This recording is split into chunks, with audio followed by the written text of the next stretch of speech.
একটু আগে যে কথা বললাম, 14ই ফেব্রুয়ারি বিশ্বের বিভিন্ন দেশে যুবক এবং যুবতীরা, মুসলিম ও অমুসলিমরা যে বিশ্ব ভালোবাসা দিবস পালন করে, এই বিশ্ব ভালোবাসা দিবসকে যদি আমরা ইংরেজিতে ট্রান্সলেট করি তাহলে দাঁড়ায় ওয়ার্ল্ড লাভ ডে। অথচ ওয়ার্ল্ড লাভ ডে বলতে কোনো দিন জাতিসংঘের সনদেও নেই, বাস্তবেও নেই। তাহলে এই দিনটার সঠিক নাম কি? এই দিনটার সঠিক নাম হলো Saint Valentine Day. Saint Valentine Day বলতে আমরা কি বুঝি অনেকে জানি না। সেন্ট এটি ইংরেজি শব্দ, যার অর্থ হলো সাধক, যাজক, পোপ, পাদ্রী। ভ্যালেন্টাইন একজন খ্রিস্টান ধর্মযাজকের নাম। ডে মানে দিন।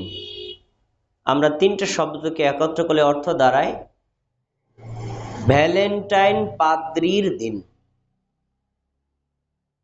বা ভ্যালেন্টাইন যাজকের দিন। এই তিনটা শব্দ দ্বারা স্পষ্ট বোঝা যাচ্ছে যে এটা আসলে খ্রিস্টান ধর্মের ধর্মীয় দিন। কিন্তু কালক্রমে তথ্য সন্ত্রাসের মাধ্যমে এই সেন্ট ভ্যালেন্টাইন ডে কে রূপান্তরিত করা হলো ওয়ার্ল্ড লাভ ডে হিসেবে। এটা হলো বিকৃতি এবং চরম বিকৃতি। আর এই বিকৃতির খপ্পরে পড়েছে মুসলিম যুবক আর যুবতী।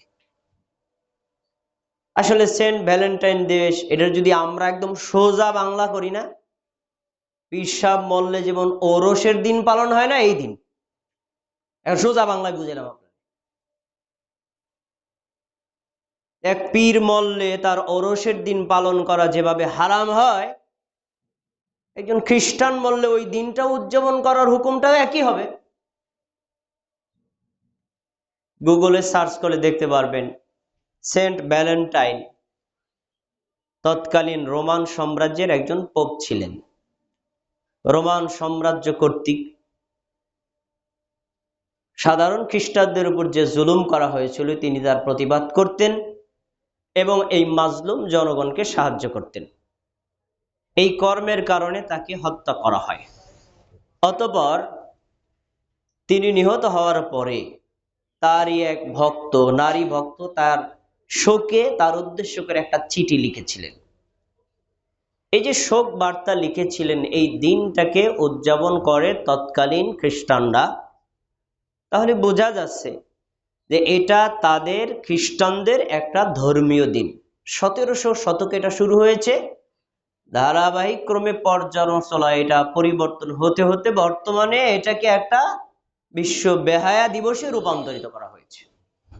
তাহলে আমরা বোঝা যাচ্ছে যে এটা ছিল একটা আধ্যাত্মিক ভালোবাসা। খ্রিস্টান পোপ পাদ্রী যদি ভালো কাজ করে তাহলে তার ভক্ত তার প্রতি ভালোবাসা জানাতে পারে।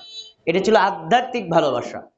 কিন্তু এই আধ্যাত্মিক ভালোবাসাকে জৈবিক ভালোবাসায় রূপান্তরিত করে সারা বিশ্বের যুবক আর যুবতীদিকে অশ্লীলতার দিকে ঢেলে দেওয়া হচ্ছে।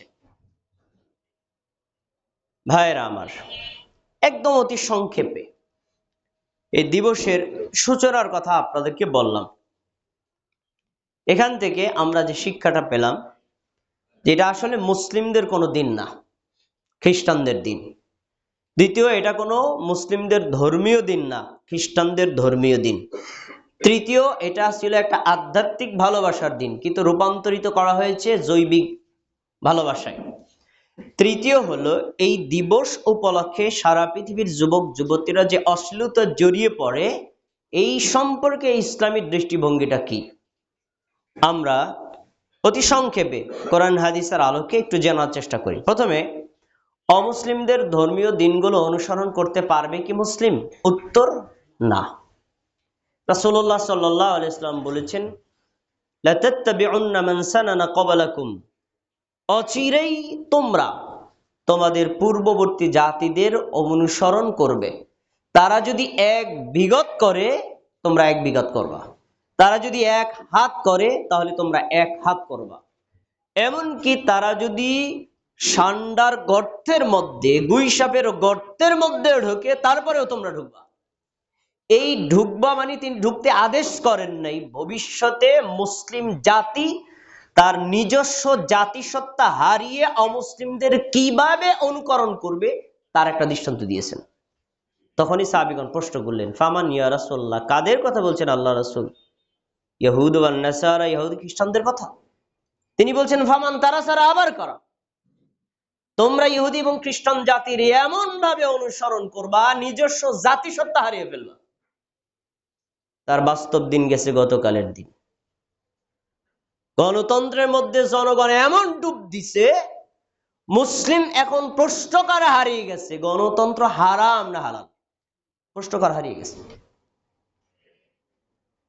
তাহলে মুসলিম জাতি তার নিজস্ব সত্তা কেমন ভাবে হারিয়ে গেলে আর অমুসলিমদের সত্তার মধ্যে, সভ্যতার মধ্যে, সংস্কৃতির মধ্যে কেমন ভাবে ঢুকে গেলে তার ভিতরে প্রশ্ন জায়গাটাও হারিয়ে যায়। ভাইয়ের আমার, তাহলে হাদিসে রাসূলুল্লাহ সাল্লাল্লাহু আলাইহি ওয়াসাল্লাম স্পষ্টভাবে বুঝাতে চাইলেন, ইহুদি নাসারাদের অনুসরণ করা কিয়ামতের লক্ষণ, এটা মুসলিমদের জন্য অশুভ লক্ষণ, যাতে প্রমাণিত হয় অমুসলিমদের ধর্মীয় দিন অনুসরণ করা হারাম। এবার তাদের যে কোনো সভ্যতা সংস্কৃতিকে আমরা অনুকরণ করতে পারি কিনা? মুসলিমদের প্রাত্যহিক জীবনের সকল ক্ষেত্রেই সভ্যতা সংস্কৃতি আছে। অতএব অন্য কোনো ধর্ম থেকে ধার করে কোনো সভ্যতা সংস্কৃতির আনারও দরকার নেই, আর এটা মানারও দরকার নেই। যদি আপনি এনে মানতে চান তাহলে আপনার জন্য ভয়াবহ ক্ষতি। সহিহ বুখারীতে রয়েছে, রাসূলুল্লাহ সাল্লাল্লাহু আলাইহি ওয়াসাল্লাম বলেছেন, মান তাশাব্বাহা বিকওমিন ফাহুয়া মিনহুম ওয়া লা তুশাব্বিহু বিল ইয়াহুদ ওয়ান নাসারা।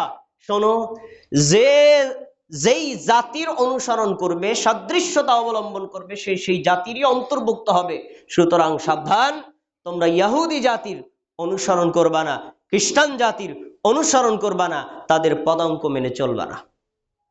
তাহলে বোঝা যাচ্ছে যে ইহুদি এবং নাসারা সহ অমুসলিমদের যত সভ্যতা সংস্কৃতি আছে কোনোটারই অনুকরণ, অনুসরণ, সাদৃশ্য অবলম্বনের সুযোগ ইসলামে নেই। আচ্ছা, এবার আসুন, এই দিনকে কেন্দ্র করে সারা পৃথিবীতে মুসলিম আর অমুসলিম যুবক যুবতীরা যে সকল অন্যায় কাজে জড়িয়ে পড়ে, অন্যায় অশ্লীল কর্মে জড়িয়ে পড়ে, যেটা আমরা স্বচক্ষে দেখে আমাদের মনে খারাপ লাগে, কিন্তু এর সম্পর্কে আমাদের মন্তব্য করার সাহস হয় না। আল্লাহ তাআলা এই মন্তব্য বহু আগেই করেছেন। রাসূলুল্লাহ সাল্লাল্লাহু আলাইহি ওয়াসাল্লামের উপর অবতারিত কোরআন সূরাতুন নূর 19 নম্বর আয়াতে আল্লাহ তাআলা বলেছেন, ইন্নাল্লাযীনা ইউহিব্বুনা আন তাশিআল ফাহিশাতু ফিল্লাযীনা আমানু। যারা পছন্দ করে, যারা ভালোবাসে, যারা চয়েস করে যে মুমিন নারীদের মধ্যে, মুমিন পুরুষদের মধ্যে অশ্লীলতা, অন্যায় বেশি করে ছড়িয়ে পড়ুক, বিশ্ব ভালোবাসা দিবসের নামে বিশ্ব বেহায়ায় লিপ্ত হোক, যুবক আর যুবতীরা অর্ধুলঙ্গ হয়ে তারা রাস্তাঘাটে ঘুরুক, বিএফ আর জিএফ এর নামে একে অন্যকে প্রেম নিবেদন করুক, এটা যারা পছন্দ করে তারা যেন জেনে রাখে, লাহুম আযাবুন আলীমুন ফিদ দুনিয়া ওয়াল আখিরাহ। এদের জন্য দুনিয়াতেও রয়েছে যন্ত্রণাদায়ক শাস্তি, এদের জন্য আখিরাতেও রয়েছে যন্ত্রণাদায়ক শাস্তি। আল্লাহু ইয়ালামু ওয়া আনতুম লা তা'লামুন। আল্লাহ জানেন কিন্তু তোমরা তা জানো না।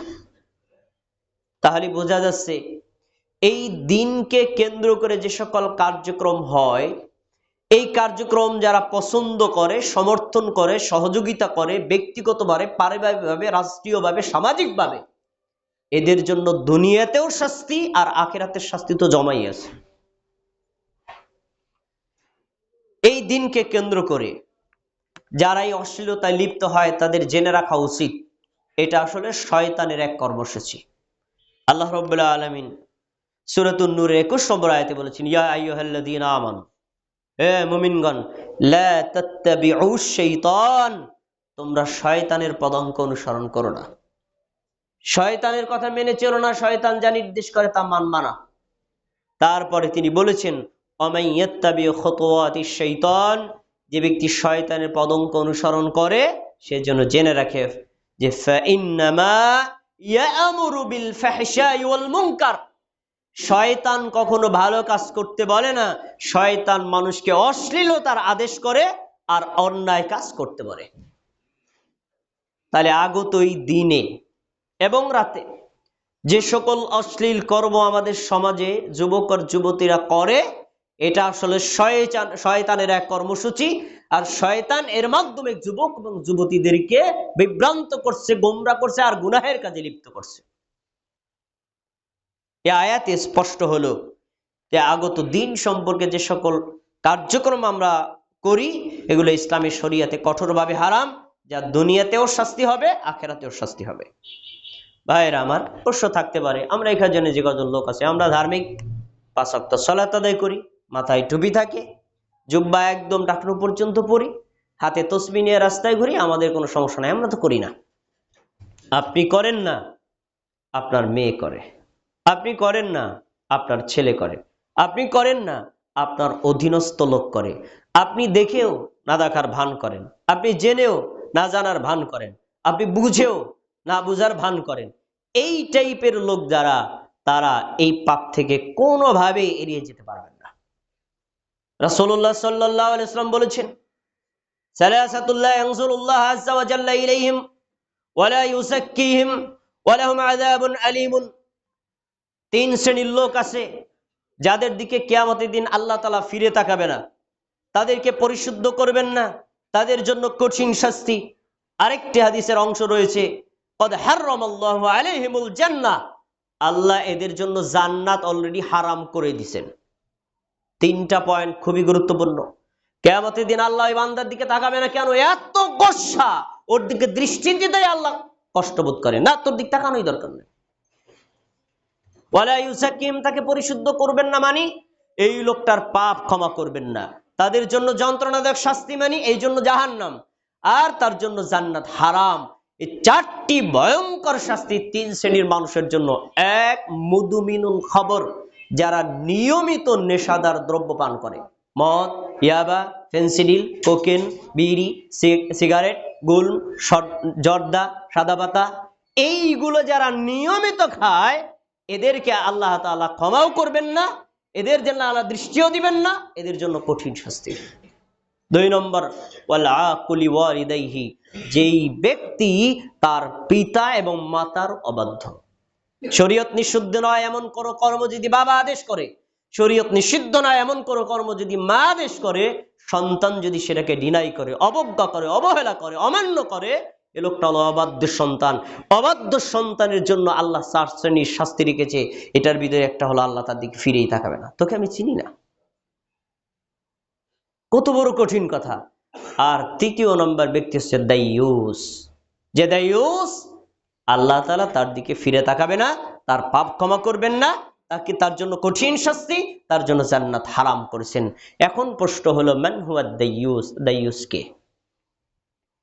দাইয়ুসকে দাইয়ুসের ব্যাখ্যাও আল্লাহর নবী নিজে বলেছেন, আল্লাযী ইউকিররু ফি আহলিহিল খুবসা। যে পুরুষ, যে নারী তার অধীনস্থ ব্যক্তির অশ্লীলতাকে মেনে নেয়। আমি জুব্বা পরে ঘুরি কিন্তু আমার মেয়ে বিশ্ব বেহায়া দিবসে রাস্তায় চলছে, আমি কিছুই বলি না, দেখেও না দেখার ভান করছি। আমি করি না, আমার ছেলে করছে, আমি করি না, আমার মেয়ে করছে, আমি করি না, আমার স্ত্রী করছে, আমি করি না, আমার অধীনস্থ লোক করছে, আমি দেখাও না দেখার ভান করছি। আমাকে বলা হয় দাইয়ুস, আর তাকে বলা হবে জিনাকারী। অতএব এই বিশ্ব অশ্লীল দিবসে যারা অংশগ্রহণ করবে তারা হলেন জিনাকারী। এদেরকে যারা আশ্রয় দিবে তারা হলো দাইয়ুস। দাইয়ুসের দিকে আল্লাহ ফিরে তাকাবে না, দাইয়ুসকে আল্লাহ ক্ষমা করবেন না, দাইয়ুসের জন্য কঠিন শাস্তি, দাইয়ুসকে আল্লাহ তাআলা জান্নাত তার জন্য হারাম করে দিয়েছেন। অতএব যারা পরিবারের কর্তা, সমাজের কর্তা, রাষ্ট্রের কর্তা, দায়িত্বশীল ব্যক্তিবর্গ, সাবধান, এড়িয়ে যাওয়ার চেষ্টা করবেন না। আমি ভদ্র মানুষ, মসজিদে বসে আছি, জিকির আজকার করতেছি, দুনিয়াতে যা হয় হোক আমি কিছু জানি না, এড়িয়ে যাওয়া যাবে না। নবী সাল্লাল্লাহু আলাইহি ওয়াসাল্লাম কঠিন কথা বলেছেন, ওয়া ইন্নাল গায়রাতা মিনাল ঈমান। আত্মমর্যাদা, ব্যক্তিত্ব, এটা হলো ঈমান। ওয়া ইন্নাল মিযাআ মিনান নিফাক। আর যারা মেসা মানুষ, কাওয়ার্ড, কাপুরুষ যারা, এরা হলো মুনাফিক। আর কাওয়ার্ড কে? ওয়া ইন্নাল মিযাআদ দায়ুস, যারা নিজের সন্তানকে অশ্লীল কাজ দেখার পরেও বাধা দিতে পারে না, এ লোকটা হলো দায়ুস, এ লোকটা হলো কাপুরুষ, এ লোকটা হলো মুনাফিক। হাদিসের শব্দ শুনাইলাম আপনাদের। অতএব আগত দিন সম্পর্কে পরিবারের সন্তানকে সতর্ক করতে হবে, পরিবার লোকদেরকে সতর্ক করতে হবে, যদি আপনি পরকালের শাস্তি থেকে বাঁচতে চান। ভাইয়েরা আমার, এরপরে একটা গুরুত্বপূর্ণ কথা, ভালোবাসার ইংরেজি শব্দ লাভ, আরবিতে বলা হয় মুহাব্বত। ভালোবাসার শব্দটা হলো আম, ব্যাপক, আর প্রেম এই শব্দটা হলো খাস, যার আরবি শব্দ হলো ইশক। ভালো আপনি বাবাকে বাসতে পারেন, মাকে বাসতে পারেন, স্ত্রীকে বাসতে পারেন, ছেলেকে বাসতে পারেন, মেয়েকে বাসতে পারেন, কিন্তু প্রেম সবার সাথে করা যায় না। কিন্তু আমাদের সমাজের কিছু মানুষ আল্লাহর শানে প্রেম শব্দটা ব্যবহার করে, এটা বৈধ না। রাসূলের শানে প্রেম শব্দটা ব্যবহার করে, এটা বৈধ না। একদম পুরো হাইলাইট করে লেখা আছে আশিকে রাসূল, মানে রাসূলের প্রেমিক। শব্দটা ইসলামী শরীয়তে বৈধ না। প্রেম শব্দটা একমাত্র স্বামী স্ত্রী ব্যতীত অন্য কোন শব্দ এলাও না, অন্য কোন জায়গায় এলাও না। কিন্তু আমরা ভালোবাসা দিবসে যদি ভালোবাসাই নিবেদন করি, বাবা মা ছেলে মেয়ে স্ত্রী স্বামী সবার সাথে করতে হবে, কিন্তু এই ভালোবাসা দিবসের নামের আড়ালে জেনা হচ্ছে, যা শুধুমাত্র এক শ্রেণীর মানুষের মধ্যে সীমাবদ্ধ, এটা হলো প্রেমিক আর প্রেমিকের মধ্যে। এটাও একটা সন্ত্রাস, এক জায়গার জিনিস আর এক জায়গাতে ডাইভার্ট করা। ইসলামী শরীয়তে এটা কঠিনভাবে হারাম। এখন প্রশ্ন হতে পারে যে এই যে একটা দিন নির্ধারণ করে প্রেম ভালোবাসা ইসলামী কি অ্যালাউ করে? উত্তর না। ইসলাম ভালোবাসাকে অনুমোদন দেয়, তবে এটা 24টা ঘন্টার জন্য। আপনি বাবাকে ভালোবাসবেন, মাকে ভালোবাসবেন, স্বামীকে ভালোবাসবেন, স্ত্রীকে ভালোবাসবেন, সন্তানকে ভালোবাসবেন, এর জন্য কোনো দিন নির্ধারণ করা ইসলামে শরীয়তে অনুমোদিত নয়। এরপরে প্রশ্ন হলো, আমি ভাই শুধুমাত্র আমার স্ত্রীর জন্য একটা ফুল নিয়ে গেছি, স্ত্রী তোমার হালাল স্ত্রী, তো শুধুমাত্র একটু ফুল দিয়ে উইশ করা কি বৈধ হবে? উত্তর না। আমার স্ত্রীকে দিচ্ছি তাও বৈধ না। কেন বৈধ না? কারণ হলো যার বেসিক হারাম তার শাখাও হারাম, যার বেসিক হারাম তার শাখাও হারাম। উদাহরণস্বরূপ, এই রাস্তার মোড়ে যদি একজন পীর সাহেব মরে গেছে, সেই মরাকে কেন্দ্র করে, মাজারকে কেন্দ্র করে একটা ওরস বসে, আপনি সেই ওরস উপলক্ষে বাদাম বেচতেও যাইতে পারবেন না। আপনি ওই ওরস উপলক্ষে যারা বাদাম বিক্রি করে ওই বাদাম কিনেও খেতে পারবেন না। এই বাদাম বিক্রেতা যদি আবার পুরান বাজারে বসে, তার থেকে বাদাম কিনে খাওয়া যায়। কেন? এখানে শিরকি একটা আশ্রয়কে কেন্দ্র করে, একটা সেন্টারকে কেন্দ্র করে অনুষ্ঠান হচ্ছে, অতএব এই অনুষ্ঠানটাও শিরকের একটা অংশ। অতএব এই শিরকি অংশে আপনি শিরকি অনুষ্ঠানে অংশগ্রহণ করতে পারবেন না। এটা অ্যাঙ্গেলে সহযোগিতা করা। অতএব আপনি যদি বলেন যে ভাই আমি আমার কোনো প্রেমিকের জন্য কিছু করছি না, আমার হালাল স্ত্রীকে উইশ করছি, বৈধ? তাও হারাম, করতে পারবেন না। অতএব আমরা এই দিবসকে ব্যক্তিগতভাবে, পারিবারিকভাবে, সামাজিকভাবে, রাষ্ট্রীয়ভাবে বয়কট করব। কেননা এই দিবস ইসলামী শরীয়তে কোন অ্যাঙ্গেল থেকেই অ্যালাউ হয় না। আসুন আমরা মুসলিম হিসেবে আত্মমর্যাদা নিয়ে বেঁচে থাকার চেষ্টা করি। মুসলিমদের যাবতীয় যত সভ্যতা সংস্কৃতি আসে মহাব্বতের সাথে রিসিভ করতে হবে। অমুসলিমদের যত অসভ্য সংস্কৃতি আছে তা বিনা দ্বিধায়, বিনা সংকোচে পরিহার করতে হবে। আল্লাহ তাআলা আমাদের সমাজের, আমাদের পরিবারের, আমাদের দেশের জনগণকে এই অসভ্য কুকীর্তি থেকে বেরিয়ে আসার তৌফিক দান করুন। ভাইরা আমার, আজ 1400